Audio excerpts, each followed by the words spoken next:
बिस्मिल्लाहिर्रहमानिर्रहीम। अस्सलाम वालेकुम गाइज़। जैसे आप ये देख रहे हैं, हमारी सिंधी सकाफ़त में ये रवाज अभी तक चल रहे हैं कि शादी होती है या गोद भराई की रस्म होती है तो उसमें ये सजावट की जाती है।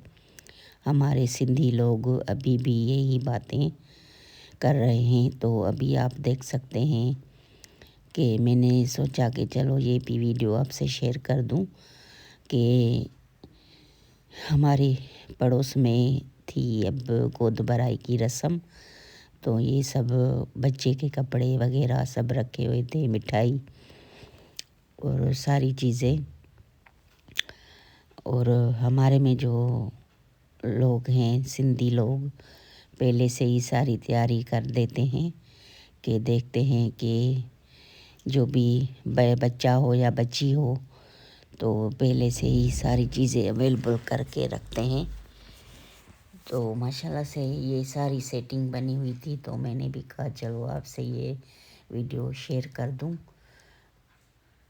तो छोटे छोटे कपड़े और जो खाने पीने की चीज़ें भी होती हैं और गुड़ वगैरह और दलिया, वो भी जो खिलाए जाते हैं, माँ बनने वाली होती है उसको, तो वो भी सारी चीज़ें रखी होती हैं। देसी घी और ड्राई फ्रूट, वो भी सारे डब्बों में भर के रखा था। और कपड़े वगैरह कुछ किसी ने गिफ्ट दिए थे, कुछ अपने बनाए हुए थे, मगर बहुत सारे कपड़े और रलके रलियाँ बहुत सारी चीज़ें थी। तो हमारी सिंध की सकाफ़त बहुत अच्छी होती है और हमारी सिंध में ऐसा होता है। आप जहाँ से भी देख रहे हैं तो मुझे प्लीज़ बताएं कि आपके यहाँ कैसा होता है। आप भी ये सारी चीज़ें रखते हैं बच्चे के लिए जब गोद भराई होती है। तो कुछ लोग गोद भराई ऐसे ही कर देते हैं, सिर्फ़ जो माँ बनने वाली होती है उनके झोली में ड्राई फ्रूट या फ्रूट डाल के और ऐसे ही मिठाई वगैरह बांट देते हैं।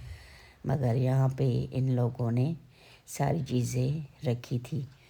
तो ये आप देख सकते हैं, बहुत ही अच्छा लग रहा था। तो मैंने कहा चलो जो भी देखेगा सबको अच्छा लगेगा तो कमेंट में लाजमी मुझे बताना कि आपको हमारी वीडियो कैसी लग रही है। और हम सिंध से बोल रहे हैं, हमारी सिंध की सकाफ़त है, ऐसा ही होता है। मगर आजकल तो ये हर लोग ऐसे ही फंक्शन वगैरह करते हैं। और बेबी शावर भी शायद इसी को ही कहते हैं। तो कुछ लोग कहते हैं हमने बेबी शावर कर लिया, हमने ये किया, हमने वो किया, मगर हम सिंधी लोग गोद भराई कहते हैं। तो इसीलिए मैंने कहा चलो आपसे ये शेयर कर दूं। और सिंधी में खुम्बा कहते हैं। ये जो बच्ची, जिसको बच्चा होने वाला था, तो उनकी ये रस्म की जा रही थी। मिस्री और खोपरा वो उसकी झोली में रखा था और उसकी सास ने उसे हार भी पहनाया। तो सब लोगों में अभी ये बांटने वाली थी, तो जो उम्मीद से थी वो उनको भी खर्ची भी दे रहे थे। कोई 500, कोई 200, कोई 100, सब रखते जा रहे थे उसके हाथ में। तो एक रस्म होती है, दिल को खुशी होती है कि हम भी लोग ये रस्में करते हैं। अभी तक हमारी सिंध में ये कायम दायम रस्में हैं तो करनी चाहिए। अच्छा लगता है, कुछ माहौल और उस पुरसुकून होता है, दिल को अच्छा लगता है कि ये सारी रस्में निभाएं। तो गाइस ये भी मैंने कहा आपसे शेयर कर दूं। तो आगे भी देखते हैं। बाहर बारिश भी हो रही थी और बहुत ही सर्दी थी। और ये इसकी बहन ने गिफ्ट दिया था भांजी के लिए। भांजी हो या भांजा हो, जो भी होगा, अल्लाह ताला सेहत वाला बच्चा दे। तो ये इसकी खाला लेके आई थी गिफ्ट।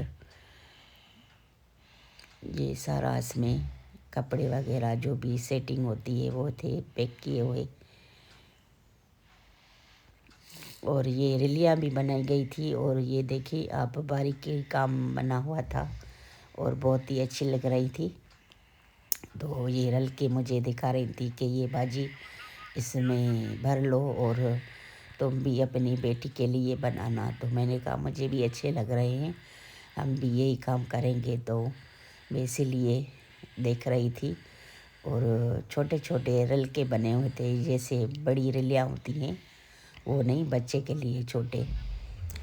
تو بہت ہی اچھے وہ بھی لگ رہے تھے, بہت ہی اچھا لگ رہا تھا کہ ساری چیزیں دیکھنے میں بہت ہی پیاری لگ رہی تھی.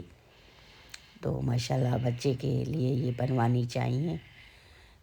تو مجھے بار بار کہہ رہی تھی آپ بھی ایسے بناؤ, ایسی خریداری کرو اپنی بیٹی کے لیے. تو میں نے کہا ہم بھی ضرور کریں گے. اور یہ تو ریڈی میڈ رل کے بنے ہوئے تھے, چھوٹے چھوٹے بچے کو گود میں اٹھایا جاتا ہے تو وہی بنے ہوئے تھے. اور ہم سندھی لوگ جو ہیں وہ سر کے اوپر مورکھڑی رکھتے ہیں, تو یہ بھی انہوں نے بنوائی تھی کسی سے. تو بہت ہی مجھے اچھی لگی. تو میں نے کہا میرے کو بھی ایسی چاہیے, بنا کے دینا. تو کہہ رہی ہیں بنوائیں گے آپ کے لیے بھی. تو گائز ہم ایسی ویڈیو آپ سے شیئر کرتے رہیں گے. اگر آپ کو اچھی لگے تو لائک کریں, سبسکرائب کریں, شیئر کریں, کمنٹ کریں. اللہ حافظ.